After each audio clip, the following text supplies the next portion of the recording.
After I wrote my first book on the gut, I started working in a hospital and soon realized that I can't only focus on this one organ exclusively. I really need to understand how everything goes together, how different organs influence each other. And while doing that, I also noticed that we have a pretty old-fashioned view on our body oftentimes. And this wouldn't be so bad if it's just like a common thing and you just go with the flow, but it sometimes really is in the way of us healing, of us, achieving things, of us feeling good in our body. And I thought, how could you update this? Is there some different way to look at these things?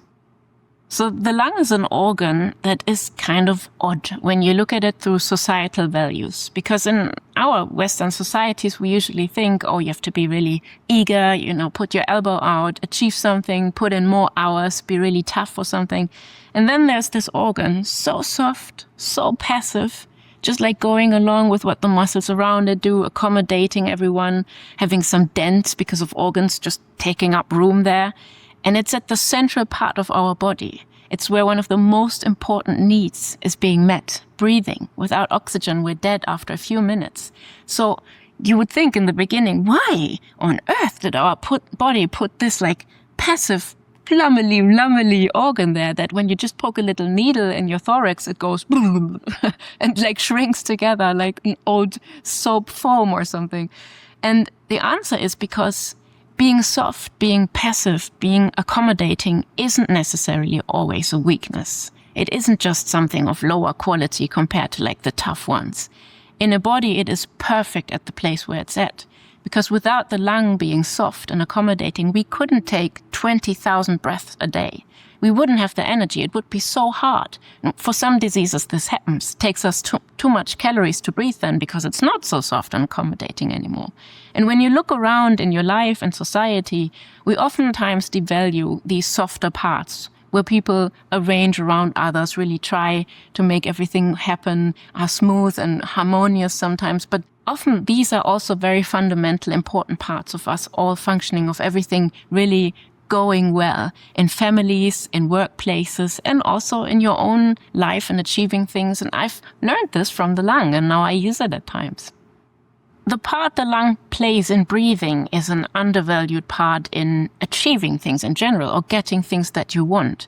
Because, there's three parts really. There's the brain that initiates the movement of breathing in the first place. So it'll give like a nervous impulse. And then there's the muscles around the lung that will then act on this impulse and really pull in air. And then this third part is the lungs really being soft, accommodating, and really taking it in and being able to at the same time doing that. And when you look at what we think about achievements, you have this value of impulse, really having a great start idea for a business or something. Everyone understands that. And then, of course, we know the concept of hard work, the muscles pulling in what they want, sure. But then this whole aspect of the lungs and how they're built and how they have a whole architecture of receiving and really dealing with what comes their way. This is a part, I think, of achievement we sometimes do not notice or do not have in our mind, really being able to receive what you worked so hard for and what you wished for in the first place. And then when you look at the architecture of the lung, it's all about that. It had built so many structures, so many different forms and variations just to do that. So I think there's way more to dive into when it comes to that part of achievements. What I think of now sometimes, what I didn't understand back then, was an advice my grandma often gave me. She said when I was being very eager, going to get something, a bit tense maybe, she would say a dolce Mausi, which was like soft. And back then I always thought it's like this relax, and when you're kind of tensed up, that's not a great advice to get because you usually don't relax then. But when I read about the lungs, I realized I think she meant something entirely different. It was that, life can be hard, challenges can be tough.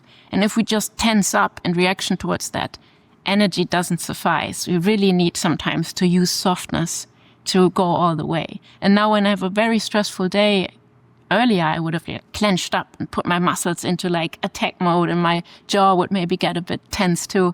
But nowadays, in between meetings or something, I would go really soft and just really relax. And then I realize, this is a way that really makes my energy work for me. And this is how I can go through a long, hectic day way better than just tensing up. So softness is actually a really important counterpart in, going the extra mile, getting the things you want, softening up in between.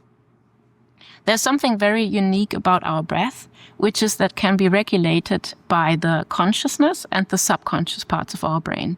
So when you look at the rest of our inner organs, there's nothing like it really. You can't tell your kidneys, for example, that they should just not produce urine because you're in a traffic jam. That's not possible. And you can't tell your bowels to just stop digesting because something is very exciting at the moment. This is not how it works. And also your heart, when you're nervous, you can't say, oh, just slow down. Some monks have trained this ability, but usually it's really not possible to tell your inner organs what to do. But with the breath, suddenly we can say, oh, I want to dive. So I'll hold my breath, or I'll do these breathing exercises. I'll breathe really slow, or we can use it for singing different tones in various lengths. And then when we don't pay attention, it goes back to this mode of the subconscious, where it's just regulated by the things our brains notices, how much oxygen we need, how much we need to exhale.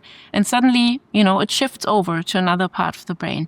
And this is not only an interesting feature, but it's also a feature that when you understand it better, you can really use it to your advantage. So the funny thing about our consciousness influencing our breath is that it oftentimes can also be a bit stupid and ineffective too. Because you would think our consciousness is this great thing that makes humans such an important, brilliant species, solving all these problems, being so intelligent and rational. But when it comes to a body and really regulating it well, it's actually not so much better than the subconscious. The subconscious is actually doing a better job. So oftentimes you will see people when they focus too much on their breathing eagerly, or they're being stressed in the workplace, suddenly breathing dysfunctional.